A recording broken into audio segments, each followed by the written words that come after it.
প্রশ্নপত্র ফাঁস নিয়ে চ্যানেল 24 যে প্রতিবেদনটি প্রকাশ করেছে সেটিকে ঠিক কোন ভাষা দিয়ে বললে তাদের পর্যাপ্ত প্রশংসা করা হবে আমি জানি না।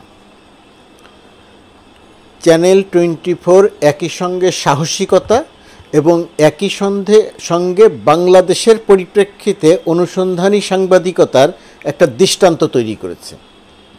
সুতরাং চ্যানেল 24কে আমাদের যেমন ধন্যবাদ জানানো দরকার, যে টিমটি এই প্রতিবেদনটি তৈরি করেছে তাদেরকে যেমন ধন্যবাদ জানানো দরকার, একই সঙ্গে তাদের পাশে থাকা দরকার যদি তারা কোনো রকম কোনো সংকটে পড়েন বা তাদেরকে যদি কোনো রকম কোনো সংকটে ফেলা হয়। যখন দেশে কোটা বিরোধী আন্দোলন চলছে, যখন ক্ষমতাবানদের পক্ষ থেকে বলা হচ্ছে পড়াশোনা বাদ দিয়ে কোটা বিরোধী আন্দোলন করার কোনো যুক্তি নাই, সেই সময়টিতে চ্যানেল 24 প্রমাণ করল যে বাংলাদেশে পড়াশোনা না করে প্রশ্নপত্র কিনে, ফাঁস হওয়া প্রশ্নপত্র কিনে চাকরি পাওয়া যায়। তো একটা দেশে যদি বছরের পর বছর ধরে যে কোনো নিয়োগ পরীক্ষার প্রশ্ন ফাঁস হবে, সেই প্রশ্ন বিক্রি হবে, সেই প্রশ্নের উত্তর পাওয়া যাবে, সেই উত্তর লিখে চাকরি পাওয়া যাবে, এই যদি একটা দেশের নিয়ম হয়ে দাঁড়ায়, এই যদি একটা দেশের রীতি হয়ে দাঁড়ায়, তাহলে যে কোনো শিক্ষার্থী যদি মনে করেন যে আমি শ্রেণীকক্ষে পড়াশোনা করব কেন, আমার তো কাজ প্রশ্নপত্র জোগাড় করে, নিয়োগ পরীক্ষার প্রশ্নপত্র জোগাড় করে অথবা ক্লাসের পরীক্ষার প্রশ্নপত্র জোগাড় করে সেই পরীক্ষায় পাশ করা বা চাকরি পাওয়া। বাংলাদেশে প্রশ্নপত্র ফাঁসের ঘটনা নিয়ে এক সামাজিক যোগাযোগ মাধ্যমে একটি সংবাদ দেখছিলাম, 2018 সালের একটি ঘটনা। সেখানে বর্তমান প্রধানমন্ত্রী শেখ হাসিনা একটি কথা বলেছেন। আমার এখনও বিশ্বাস হতে চায় না যে প্রধানমন্ত্রী এই কথাটি বলেছেন, কিন্তু বিডি নিউজ সহ অনেকগুলো সংবাদপত্রে সংবাদটি দেখলাম, খোঁজ করতে গেলে এখনও পাওয়া যায়। অনেকে সেটা নিয়ে মন্তব্যও লিখেছেন, মন্তব্য কলামও লিখেছেন, মতামতও লিখেছেন। সেখানে প্রধানমন্ত্রী বলছেন প্রশ্নপত্র ফাঁস নিয়ে এত খোঁচাখুচির কিছু নেই। কোনো সংবাদপত্র শিরোনাম করেছে প্রশ্নপত্র ফাঁস আগেও হতো, এখনও হয়, কখনো প্রকাশিত হয়, কখনো প্রকাশিত হয় না, এটা নিয়ে এত বেশি কথা বলার কোনো দরকার নেই। প্রশ্নপত্র ফাঁসের জন্য মন্ত্রী দায়ী নয়, এই ধরনের কথাগুলো তিনি বলেছেন। এখন এর ব্যাখ্যা কি, এর ঘটনা কি, এই কথার ব্যাখ্যা কোন পর্যন্ত যায়, আমি সেই ব্যাখ্যাগুলোতে যাচ্ছি না। সেই ব্যাখ্যাগুলোতে না গিয়ে শুধু একটি কথা বলি যে বাংলাদেশের প্রশ্নপত্র ফাঁসের ধারা মূলত শুরু হয়েছে এই সরকারের প্রথম মেয়াদে নুরুল ইসলাম নাহিদ যখন শিক্ষামন্ত্রী। নুরুল ইসলাম নাহিদ যখন শিক্ষামন্ত্রী হলেন তখন আমাদের মতো আরও অনেকে আশাবাদী হয়েছিলেন যে একজন সৎ, একজন বাম নেতা আওয়ামী লীগে যোগ দিয়েছেন, আদর্শবান নেতা, তিনি শিক্ষা ব্যবস্থাটাকে আমূল পরিবর্তন করে দেবেন, ধারণা করেছিলাম এটা। সেই শিক্ষামন্ত্রী নুরুল ইসলাম নাহিদের সময় প্রাথমিক বিদ্যালয় থেকে শুরু করে চাকরির পরীক্ষা পর্যন্ত এমন কোনো পরীক্ষা ছিল না যে পরীক্ষার প্রশ্নপত্র ফাঁস হতো না। এবং সেই সময় নুরুল ইসলাম নাহিদের একটাই বক্তব্য ছিল, প্রশ্ন ফাঁসের গুজব রটনাকারীদের বিরুদ্ধে ব্যবস্থা নেওয়া হবে। সেই সময় মেডিকেলের প্রশ্নপত্র ফাঁস হয়েছিল, স্বাস্থ্যমন্ত্রী ছিলেন প্রয়াত মোহাম্মদ নাসিম। মেডিকেলের প্রশ্নপত্র যখন ফাঁস হলো তখন মেডিকেলের পরীক্ষার্থীরা যখন আন্দোলন করলেন তখন পুলিশ তাদেরকে পিটিয়ে রাস্তা থেকে সরালো। যাই হোক, প্রশ্নপত্রের বহু ইতিহাস। সেই ধারাবাহিকতায় আমরা দেখছি এখন চ্যানেল 24-এর প্রতিবেদনে দেখা গেল যে ধারাবাহিকভাবে প্রশ্ন ফাঁস হচ্ছে, বিশেষ করে যে কোনো চাকরির পরীক্ষায় প্রশ্ন ফাঁস হয়ে যাচ্ছে। বিএপিএসসি, বাংলাদেশ সরকারি চাকরির যে সরকারি কর্ম কমিশন, বাংলাদেশ সরকারি কর্ম কমিশনের যে পরীক্ষাগুলো হয় বিপিএসসি, সেখানকার কর্মকর্তারা, কোন কর্মকর্তারা, পরিচালক, সহকারী পরিচালক, অফিস সহায়ক, চেয়ারম্যানের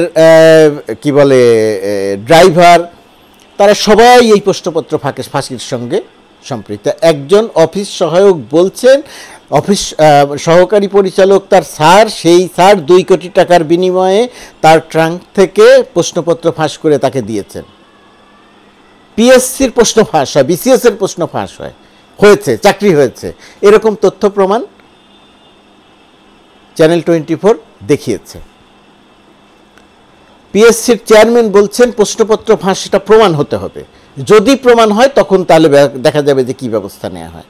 তার মানে কি এই যুগ যুগ ধরে বা যুগ ধরে গত 15 বছর ধরে, কমপক্ষে গত 15 বছর ধরে প্রশ্ন ফাঁস হচ্ছে, সেই ফাঁস হওয়া প্রশ্নে পরীক্ষা দিয়ে পাশ করছে, সেই ফাঁস হওয়া প্রশ্ন দিয়ে চাকরি হচ্ছে। চ্যানেল 24 প্রমাণ করার আগে পর্যন্ত পিএসসি নিজে বা বিপিএসসি নিজেরা কোনো তদন্ত করে ব্যবস্থা নেয়নি। বারবার অভিযোগ উঠেছে প্রশ্ন ফাঁসের, তারা তার বিরুদ্ধে তদন্ত করেনি, কোনো ব্যবস্থা নেয়নি। এখন দেখা যাচ্ছে এখানে আসলে শত শত কোটি টাকার ব্যাপার। ধরুন যে ড্রাইভার শত কোটি টাকার মালিক, সেই ড্রাইভার, যার ড্রাইভার, যে পরিচালক বা মহাপরিচালক বা উপপরিচালক, যার কথাই বলি, একজন ড্রাইভার আবিষ্কার হয়েছে, আরও বহু ড্রাইভার আছেন, তো যে ড্রাইভার আবিষ্কার হয়েছে তিনি যার ড্রাইভার যদি 100 কোটি টাকার মালিক হয়ে থাকে, কিভাবে? প্রশ্নপত্র ফাঁস করে, এই ব্যবসা করে। তাহলে তিনি যার ড্রাইভার, তিনি কতটুকু কোটি টাকার মালিক? মজার ব্যাপার হচ্ছে ড্রাইভার পর্যন্তই আমরা যাই, তারপরে আর যাই না। আপনাদের খেয়াল আছে স্বাস্থ্য অধিদপ্তরের একজন ড্রাইভার শত কোটি টাকার মালিক, কোভিডের সময় ধরা পড়েছিল, কিন্তু তিনি যার ড্রাইভার, তিনি যাদের ড্রাইভার বা তারা যাদের ড্রাইভার, সেই পর্যন্ত আমাদের তদন্ত যায় না। চ্যানেল 24-এর এই রিপোর্টটির পরিপ্রেক্ষিতে সরকার একটা ধন্যবাদ পেতে পারে যে অপরাধ তদন্তকারী সংস্থা সিআইডি তাৎক্ষণিক একটা অভিযান শুরু করেছে, এবং এই কথা যখন বলছি তখন পর্যন্ত 15 জনকে গ্রেপ্তার করেছে, আরও অনেককে গ্রেপ্তার করবে। কিন্তু এখন প্রশ্নটা হচ্ছে যে গ্রেপ্তার কি ড্রাইভার পর্যন্ত থাকবো, সহকারী পরিচালক পর্যন্ত থাকবো, চেয়ারম্যান পর্যন্ত থাকবো, না আরও উপরে যাব? যে সমস্ত মন্ত্রীরা আছেন, যে সমস্ত সচিবরা আছেন, সংশ্লিষ্ট কর্তৃপক্ষ আছেন, তাদের অবস্থাটা কি হবে? এই কাহিনীগুলো আমরা জানি, এখন জেনে যাচ্ছি, এখন জেনে আমাদের ভাষা হারিয়ে যাচ্ছে যে আমরা আসলে কোথায় গিয়ে পড়েছি। একটা দেশের, একটা জাতির ভবিষ্যৎ হচ্ছে শিক্ষা। সেই শিক্ষার ক্রম অবনতিতে আমরা সবাই চিন্তিত, সরকার ছাড়া। তো সেই ক্রম অবনতির জায়গাতে এখন এসে দেখা যাচ্ছে যে চাকরি পাচ্ছে প্রশ্নপত্র কিনে, ফাঁস হওয়া প্রশ্নপত্রে, এখানে প্রতিযোগিতা থাকছে না। আর প্রতিযোগিতা থাকছে না, কোটায় চাকরি দেয়া হয়েছে। এই যে বছরের পর বছর ধরে কোটায় চাকরি, 56% চাকরি হয়েছে কোটায়, প্রতিযোগিতা ছাড়া। বহু আন্দোলনের পরিপ্রেক্ষিতে সেই কোটা বাতিল হলো, আবার কোটা ফিরে আসার অবস্থা হয়েছে, আবার এখন আন্দোলন চলছে। অদ্ভুত ব্যাপার, মুক্তিযোদ্ধার সন্তানদেরই 30% কোটা না দিলে তাদের চাকরি হবে না। কোটা না দিলে তাদের চাকরি হবে না কেন? মুক্তিযুদ্ধের সন্তানেরা, নাতিপুতিরা সবাই কি এত মেধাহীন? তাদের কি কোনো যোগ্যতা নাই যে তারা প্রতিযোগিতামূলক পরীক্ষায় একটা চাকরি পাবেন? যদি যোগ্যতাই না থাকে তাহলে তাকে কোটা দিতে হবে কেন? একদিকে কোটায় মেধাহীনদের জয় জয়কার, আরেকদিকে প্রশ্নপত্র ফাঁসে মেধাহীন চোর বাটপাটদের জয় জয়কার। তাহলে আমাদের প্রশাসন পরিচালনা করছেন কারা?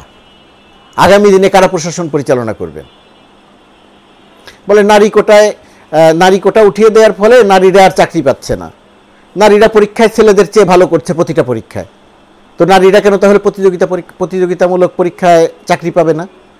এই পরিসংখ্যান কি বিশ্বাসযোগ্য?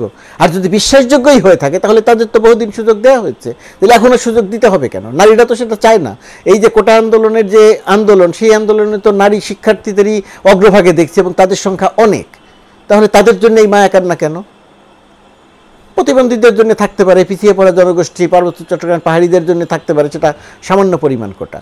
তো তার মানে বিষয়টা কি দাঁড়াচ্ছে? একদিকে কোটা দিয়ে আমরা চাকরি দিচ্ছি, আর একদিকে প্রশ্নপত্র ফাঁস করে চাকরি দিচ্ছি। জাতির ভবিষ্যৎ, ওই যে বলে না যে একেবারে ফকফকা, ওই যে হাজার ওয়াটের বাতি আলোতে যেরকম ফকফকা দেখা যায়, আমাদের জাতির ভবিষ্যৎ এখন সেই রকম ফকফকা। মানে মেধাহীনতা সর্বত্র, এবং মেধাহীনতার জয় জয়কার। মেধাহীনতারাই দেশ পরিচালনা করবে আগামী দিনগুলোতে। এখনও যে করছে না বলা যাবে না। কত বছর ধরে যে প্রশ্নপত্র ফাঁস হচ্ছে তার কোনো সঠিক হিসাব তো আমরা দিতে পারবো না। কোটা দিয়ে চাকরিতে আমরা বহু বছর ধরে দিচ্ছি। ওই যে বলে যে আমি যে ফার্স্ট হয়েছিল তার চাকরি হয় না, 35তম নাম্বারে যে থাকলো, 35তম অবস্থানে যে ছিল তার চাকরি হয় কোটায়। আবার সেই কোটা নিয়ে ফিরিয়ে আনার চেষ্টা করা হচ্ছে। মানে আমরা এমন একটা জায়গাতে বর্তমান সময়ে ছিলাম, যেই বর্তমান সময়ে দেশে কর্মক্ষম জনগোষ্ঠীর সংখ্যা সবচেয়ে বেশি। এই কর্মক্ষম জনগোষ্ঠীর সংখ্যা আর কত 15-20 বছর থাকবে, তারপরে গিয়ে এই কর্মক্ষম জনসংখ্যা একটা মানে কি বলবো, একটা বোঝায় পরিণত হবে। তো কর্মক্ষম জনসংখ্যা যখন থাকলো তখন আমরা প্রতিযোগিতামূলক পরীক্ষা উঠিয়ে দিয়ে কোঠায় চাকরি দিচ্ছি। কর্মক্ষম জনসংখ্যা যখন থাকলো তখন আমরা প্রশ্ন ফাঁস করে, প্রশ্ন বিক্রি করে মেধাহীনদের, চোর বাটপারদের চাকরি দিচ্ছি। তো সেই জাতির ভবিষ্যৎ যদি বলা হয় যে ফকফকা, তাহলে কি কেউ বেশি বলা হয়? এখানে আবার অনেকে আসবেন কথা বলতে যে আমরা হতাশার কথা বলছি, আমরা নেতিবাচক কথা বলছি। আমরা হতাশার কথা বলছি না, নেতিবাচক কথা বলছি না, আমরা সত্য কথা বলছি। ওবায়দুল কাদের আজকে একটা কথা বলেছেন, যারা কোটা বিরোধী আন্দোলন করেছে, এর আগে যারা আন্দোলন করেছেন তাদের 31 জন বিসিএস পরীক্ষায় পাশ করেনি। তো পাশ করেনি তো কি হয়েছে? এটা দিয়ে আপনারা কি প্রমাণ করতে চাচ্ছেন? যেহেতু তারা পাশ করেনি সেই কারণে কি তাদের কোটা দিয়ে পাশ করাবেন? এই পাস না করে নাই তারা প্রতিযোগিতামূলক পরীক্ষায়, আপনার ধরে নিলাম আপনাদের তথ্য সত্যি, প্রতিযোগিতামূলক পরীক্ষায় তারা পাশ করেনি, তারা চাকরি পায়নি। যারা প্রতিযোগিতামূলক পরীক্ষায় পাশ করেছে তারা চাকরি পেয়েছে, এটাই তো স্বাভাবিক। এই জন্যই তো তারা আন্দোলন করছেন, এই ন্যায্যতা প্রতিষ্ঠার জন্যই তো তারা আন্দোলন করছেন। তো তাদের জন্য আপনার এই কোটা ব্যবস্থা দিতে হবে কেন? আপনি কি এখন যারা আন্দোলন করছে তাদের জন্য কোটা ব্যবস্থা দেওয়ার কথা ভাবছেন? না হলে এই অপ্রাসঙ্গিক প্রশ্ন কেন সামনে আনছেন? মানে আমরা এমন একটা শিক্ষা ব্যবস্থা তৈরি করলাম, যে শিক্ষা ব্যবস্থার বাজেট আমরা প্রতি বছর কমিয়ে দেই। এমন একটা শিক্ষা ব্যবস্থা আমরা তৈরি করলাম যে ফেল করা শিক্ষার্থীদের পাশ করিয়ে দেই। এমন একটা শিক্ষা ব্যবস্থা আমরা তৈরি করলাম, এমন একটা কারিকুলাম আমরা তৈরি করলাম যে কারিকুলামের সামান্যতম কোনো গ্রহণযোগ্যতা পেল না সাধারণ মানুষ এবং শিক্ষাবিদদের কাছে। এমন একটা পরীক্ষা পদ্ধতি আমরা চালু করলাম, তার প্রায় প্রতিটি চাকরির পরীক্ষার প্রশ্ন আমরা ফাঁস করলাম। এমন একটা পরীক্ষা পদ্ধতি আমরা চালু করলাম যেটার প্রতিটা পরীক্ষার প্রশ্ন আমরা ফাঁস করলাম। একদিকে কোটা, আরেকদিকে প্রশ্ন ফাঁস, একদিকে কোটা, আরেকদিকে নতুন কারিকুলাম, পাঠ্যক্রম, সব কিছু মিলিয়ে আমাদের শিক্ষার অধপতন, শিক্ষা ডুবে যাওয়া, শিক্ষা নিমজ্জিত হয়ে যাওয়া, এটা ঠেকানোর সম্ভবতা আর কোনো উপায় নাই। একমাত্র ঠেকাতে পারতেন তারাই যারা শিক্ষক, যারা শিক্ষাবিদ, বিশেষ করে যারা সরকারি দলের পক্ষে, তারা ঠেকাতে পারতেন। তারা যদি সোচ্চার হতেন। তারা তো সুযোগ সুবিধা, নিজেদের সুযোগ সুবিধা নিয়ে ব্যস্ত। তারা কি করে দেশের শিক্ষা ব্যবস্থা নিয়ে চিন্তা করবেন? তাদের তো সময়ই নাই। তাহলে আমাদের এই জাতির ভবিষ্যৎ কি? ভবিষ্যৎ সত্যি সত্যিই ফকফকা। এই জাতির ভবিষ্যৎ সত্যি সত্যিই ফকফকা। আবারও বলছি, সত্যি সত্যিই ফকফকা। এত করুণ অবস্থা বাঙালি জাতির জীবনে আর আসেনি। এখন আমরা যে সময়টা পার করছি, শিক্ষাই যদি না থাকে একটা জাতির আর কিছু থাকে না। আমরা সেরকম একটা অবস্থা পার করছি। বাংলাদেশের মানুষকে বিষয়টি বুঝতে হবে, না বুঝলে মূল্য দিতে হবে। যখন মূল্য দিতে হবে তখন আর পেছন ফিরে তাকানোর সময় পাওয়া যাবে না।